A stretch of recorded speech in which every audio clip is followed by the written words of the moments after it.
ఉత్తరప్రదేశ్లోని కన్నౌజ్లో 15 ఏళ్ల రామ్ మిలన్ అనే ఒక కుర్రాడు రాత్రిపూట ఇంట్లో చదువుకుంటున్నాడు. ఇంతలో ఒక నల్లటి మృత్యువు మెరుపు వేగంతో దూసుకొచ్చి అతని కాలు మీద కాటేసింది.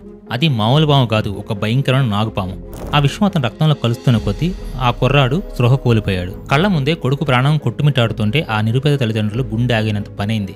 వాళ్ళు భయంతో ఆశతో తమ కొడుకు దగ్గరలోని ఆసుపత్రికి అయితే పరిగెత్తుకు వెళ్లారు. కానీ అక్కడ వైద్యులు చేతులెత్తేయడంతో పరిస్థితి విషమంగా ఉన్న అతన్ని కన్నౌజ్లో మెడికల్ సెంటర్కి అయితే తరలించారు. అప్పటికే రామ్ మిలన్ పూర్తిగా కోమాలోకి వెళ్ళిపోయాడు. అతని ఊపిరితిత్తులు పనిచేయడం మానేశాయి, శరీరం చల్లబడిపోయింది. వైద్యులు వెంటనే అతని వెంటిలేటర్ మీద అయితే పెట్టారు.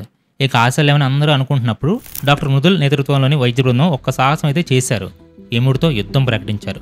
1 కాదు 2 కాదు, ఏకంగా 76 యాంటీవినం షాట్స్. 16 రోజుల పాటు అతని శరీరంలోకి యాంటీవినంని ఎక్కిస్తూనే ఉన్నారు. ప్రతి ఇంజెక్షన్ యముడితో చేసిన ఒక యుద్ధం.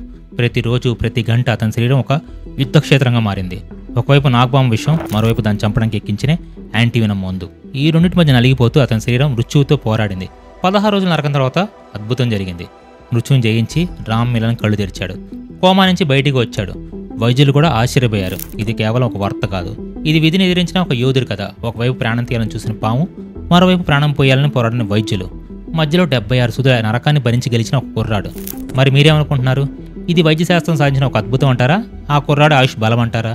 లేక ఆ తల్లిదండ్రుల ప్రార్థనలు ఫలించి దేవుడు రాసిన మరో స్క్రిప్ట్ అంటారా? మీ అభిప్రాయం ఏంటో కింద కామెంట్స్లో చెప్పండి. ఇన్ఫర్మేషన్ ఇస్తే వీడియోని లైక్ చేయండి, ఛానల్ కూడా సబ్స్క్రైబ్ చేసుకోండి.